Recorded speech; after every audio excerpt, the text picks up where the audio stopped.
Governance is a process in which a single organisation or network of organisations steers itself, allocates resources, and exercises coordination and control, as per the stakeholder dilemma in Sports Governance chapter of the Journal of Sports Management.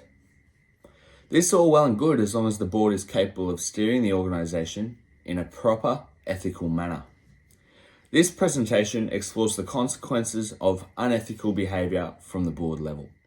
Boards are essential to get broad opinions and points of view from a collection of diverse individuals all coming together for the greater good of their organisation. Diversity of cultures across the board ensures people of all backgrounds can come to agreements on common goals and how to approach these in an ethical manner that deters controversy. Keeping stakeholders happy, in a sports organisation's case, the fans, sponsors, partners, players and other staff is a top priority of the boards and is at the forefront of each meeting held.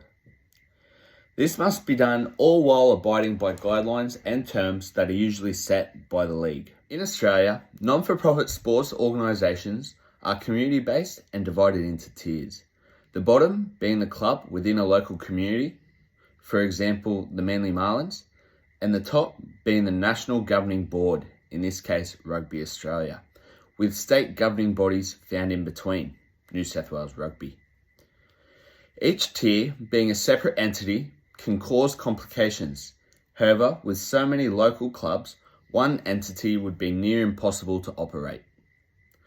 When all of these tiers come together, they form a collective board and have the diverse backgrounds from all regions, rural to city, causing many constructive debates. Ethics in governance refers to 7 principles of behaviour, all of which revolving around integrity and good morals.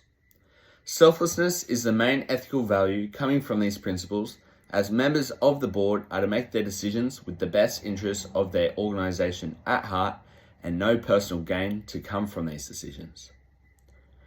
The Code of Principles refers to non-for-profit trustees being unable to profit personally from their position within the organisation past what is allowed by law.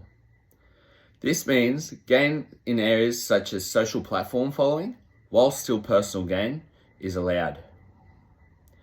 Trustees are also required to state any conflicts of interest present in decision making to further ensure there is no personal gain. Hospitality and gifts to trustees is also frowned upon. A prime example of unethical behaviour from a non-for-profit is the American charity Kids Wish Network. Kids Wish Network is the American equivalent of the Starlight Foundation that we have here throughout our hospitals within Australia. The organisation raises funds to grant sick kids what is tragically their dying wish.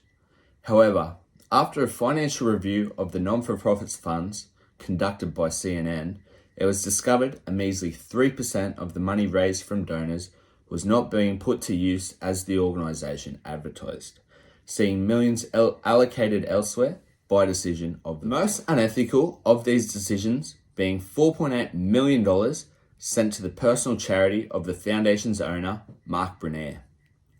Former employees said Brunner was misleading donors, and this, being the foundation, was more about money, operating as a business rather than a children's charitable organisation. The employees claimed that the large charity would only fulfill approximately 70 wishes a year that were not actually overly expensive. We, the employees, would have more success in granting wishes externally, reaching out to local businesses where the child resides, over making these happen through the Kids Wish Network, said Rhonda Erlo about the effectiveness of the charity's wish granting to Dee Griffin of CNN News. Brunner has since retired from his executive director role at the Kids Wish Network. The since low commitment of volunteers and board members to the foundation after this poor and unethical board behaviour scandal is evidence of how a bad board can ultimately sink an organisation. Board culture and moral to this particular organisation was obviously at an all-time low, along with the decline in donations as the public's perception of the company and the new stigma attached suggests all their volunteers within give up their time for personal gain, like their founder.